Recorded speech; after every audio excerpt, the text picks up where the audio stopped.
What's up, everybody? Chewy Internet coming at you today, and we have another One Piece chapter review, and this time it's One Piece chapter 1051. And man, these chapters keep coming out earlier and earlier. Man, I'm so used to these coming out on Friday. Now they're just coming out early Thursday in the middle of the afternoon. Which is awesome. I mean, I'll take it. You know what I mean? But man, these are coming out really early now. If you guys can't do me a favor, dislike the video, comment down below, subscribe to the channel. I will have more One Piece content. Subscribing to the channel helps me out, and definitely comment down below, give me your thoughts on this chapter, because this chapter was absolutely beautiful. Especially with the way this chapter ended. I'm not gonna lie to you, man, I almost broke out in tears with this chapter. Just with the ending alone. This has been 4 years. You guys gotta think about this. This has been 4 years of this arc. It started in 2018 towards the end of it. And to finally be at the end of it, and we're here and it's finished, and two Yonkos are down. I mean, we've come a long way in 4 years, and it hasn't been perfect, and nothing will ever be perfect. But it was good enough. You know what I'm saying? It was good enough, and the way Oda wrapped this up with this chapter, absolutely amazing. But we'll get to that in a second. But right now, we start the chapter off. The Scabbards end up going to the Flower Capital and greeting the citizens, and they're having a hard time believing. Well, they saw the dragon and they thought it was Kaido, right? But it wasn't. They find out it's someone else. Found out it's Momonosuke, and that the Scabbards have returned. This is the first time they've seen Kinemon and the other Scabbards that have disappeared 20 years ago. And why this is so cool is because they were promised 20 years ago that people will come up and show up and free Wano from this tyranny, right? So it's really cool. They see these people come back after all these years, and the battle is finally over, and these people suffering it's just gonna go away. And it was such a really a badass scene. Like, you get the smoke, and Kinemon is walking through it, and Denjiro's walking through it. You see the Duke Dogstorm and Cat Viper, Nekomamushi and Inuarashi come through, Raizo, Izo's brother, or sister, whatever you want to say there. Just insane. Toki, that's the character's name. But that's Toki. I can't remember the name. It doesn't matter. So from there, the people are just in disbelief. They can't believe what they're seeing. And you got to imagine, man, like with all the suffering and everything, that's been going on, they probably think that this is all a ruse. Like, this is all fake. This can't be happening. This can't be real.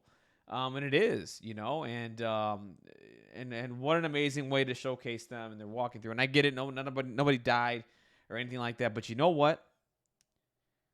It didn't make sense for anyone to die, really. Now that I think about it, I even said that myself. I wanted one of the Scabbards to die. But if one of the Scabbards died, we would have never gotten this moment here in this chapter. We got to be able, these people have to be able to view these heroes for what they've done, right? And they haven't seen them in 20 years. These are fabled heroes in Wano.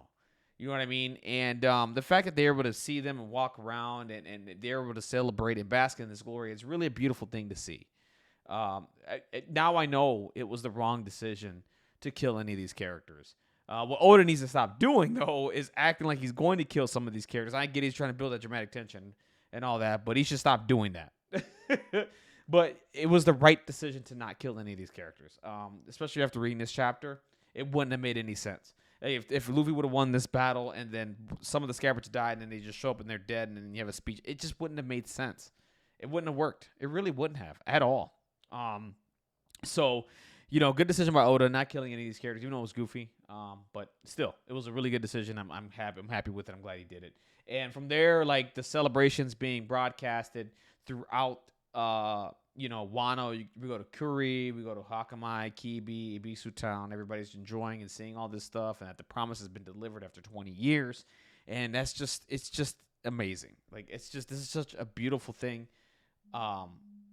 It's just phenomenal, man. I mean, it's crazy. Then we cut to Yamato talking to the rest of the Straw Hat crew, because Yamato really hasn't introduced herself to the rest of the crew, really. I think the only person she's really interacted with is Luffy up to this point. I don't think she's interacted with Zoro or anything like that. So, right now, she's introducing herself, saying that she's, Kaido's son or whatever. I go by Kazuki Oden, but you can call me Yamato. And basically Yamato's put herself on the crew without getting confirmation from Luffy and all that stuff, which is funny to me, which is hilarious. I had a good laugh out of it. I was like, what the hell?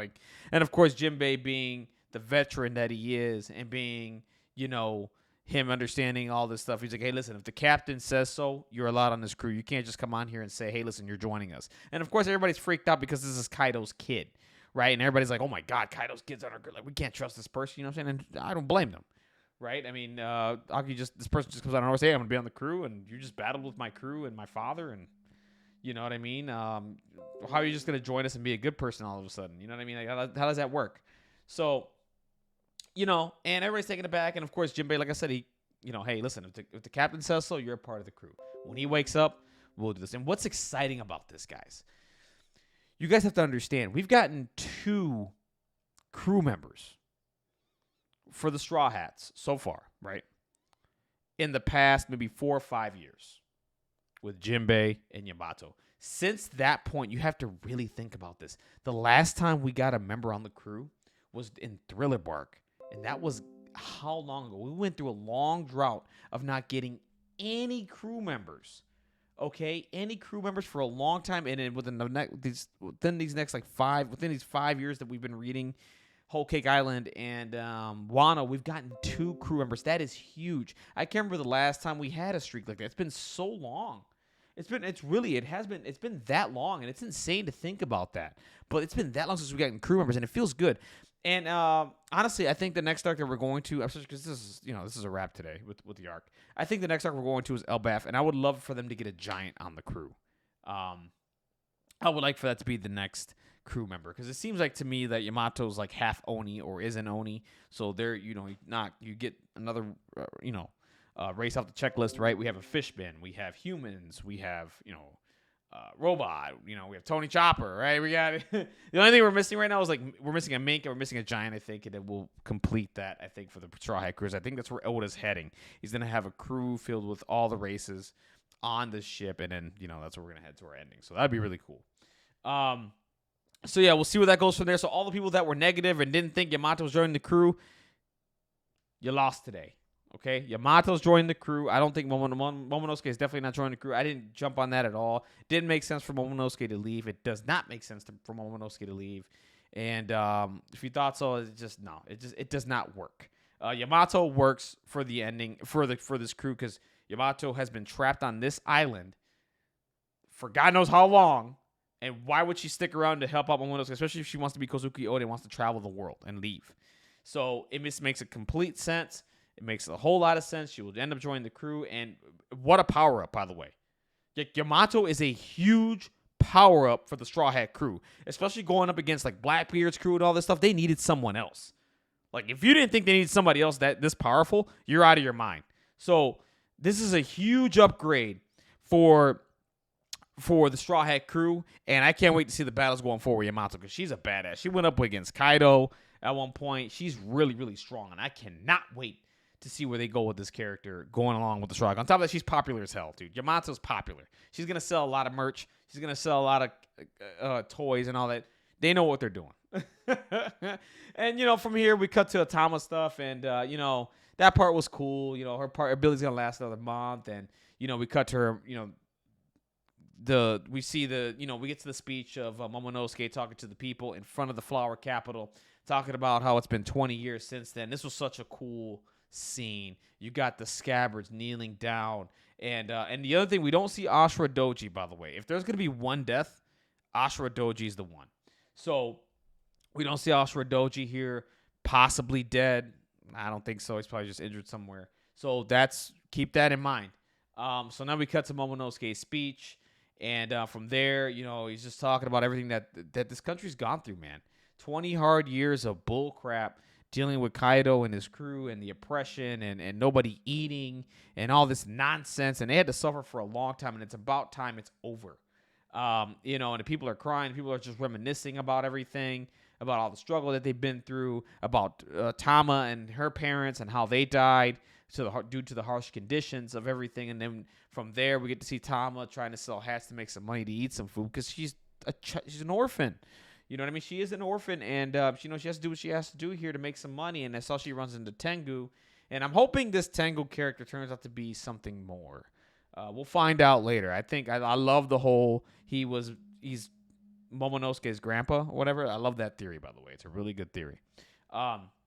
But yeah, we see that and we see the suffering, and that just touched my heart right there. And as Momonosuke is going through his speech, I felt this speech, man. I don't know about you guys, but I felt this speech like through Oda's writing. I felt like Oda was really passionate about the things he wanted to talk about here, and just how everyone combined together to put down this menace. You know what I mean? And to come together and do this. And I am here. I've returned. Basically, like this was like a return of the king moment. You know what I'm saying? Like it was the return of the king. Basically, the return of the Kazuki clan to their rightful heir to be the shogun of Wano and to run this country and to bring it back to what it once was. Especially now that it's going to be different since the border's going to be open. Now, granted, Momonosuke's put a halt to that, but they will be open at some point, and Wano will be a different country. And from there, we had a glimpse of Law and Kid and everyone talking about, all the people that have gathered together and whatever. And of course, Kid's like South, like our alliance, like, man, whatever, dude. You know what I mean? That was pretty cool to see. And, and of course, Momonosuke being a kid, he doesn't know what to do now. He's never been in this position before, right? And he's all like, dude, I don't know what to say next. Like I think I've said everything I wanted to say. He's all like, look, man, fake it till you make it. Look, we know you're a kid. We know, you look like an adult, right? We got to make this work, right? We got to get the people to believe in you. You know what I mean? And we'll be here for you, basically. You know what I mean? And that's another reason why it doesn't make sense for the Scabbards to die. They need to guide Momonosuke to run this country. He cannot run this country as an 8-year-old child. He is an 8-year-old child in an adult body. He cannot do it. Okay, he doesn't have the mental capacity to do it. He needs the Scabbards there. And that's another reason why it didn't make sense for any of these Scabbards to die. They need to guide him to, run Wano better than what his father and what his grandfather did. They need to do a better job.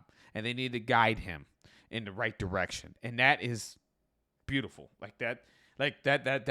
From that one look that he gave Momonosuke, I got that's what came to my head. Like we're gonna be here for you. We got your back no matter what, bro. Say what you need to say, man. We know the truth. They don't need to. Don't worry about it. Like we all know what the deal is here. But you need to get these people to believe in you. We got your back from here. And that's just a beautiful thing. And then from there, this is by far my favorite thing that he said. This right here, like my name was given to me by my father. It means second to none. I swear to live up to that by restoring this country's barren land to the paradise they once were. But I'll need you to lend me your strength. And just right there, I swear I almost choked up. I have transcended the last 20 years to save this land from this moment on. Wano will be led by me, Kazuki Momonosuke, and then you finally get one of the coolest character designs in One Piece with Kazuki Momonosuke holding his father's sword, the long hair coming down. He looks just like Odin, right? Looks just like Odin. And, the tears just start raining down. Everybody's just happy and just looks like a badass, dude. The really, really nice character design here from Momonosuke. And everybody's cheering and happy. And at the end of this, we finally get the closing moments of this arc right here, right? And this is what gets me. I feel like the narrator is talking about this story from the future, right? From when this story, someone is, I wouldn't doubt that at the end of One Piece, because the narrator is interesting in One Piece. If no one's ever noticed this, the narrator talks about certain events and certain things that happens or whatnot. I wonder if at the end of this arc, at the end of this story, it's just some dude and he witnessed all this stuff, and whoever it is, a Straw Hat crew member, doesn't matter. And they're telling the story to some people in the future where everything's happened or whatnot, and just telling this story. And because it's crazy, because you read the narration here. Well, listen to this. So Sakura petals dance in the future sky, where warriors can finally rest their blades. A man, 8 years of age, surveys the progress. As they drift in the night air of the renowned land of samurai, he may lack physical strength, but he compensates with his devotion to duty and boundless compassion. This man will one day, now notice how he says this man one day will be known far and wide as one of the Wano's greatest leaders. We have just borne witness to the birth of the great shogun Kazuki Momonosuke. I guarantee you that narrator is someone like in Laugh Tale or something telling this story, right? And just talk about it. Because literally towards the end of the arc, sometimes we get this narrator stuff. This stuff is like, this was a beautifully written chapter. This was a really good chapter. Momonosuke has come so far as a character, and to be here and to go through all the crap he went through for 20 years.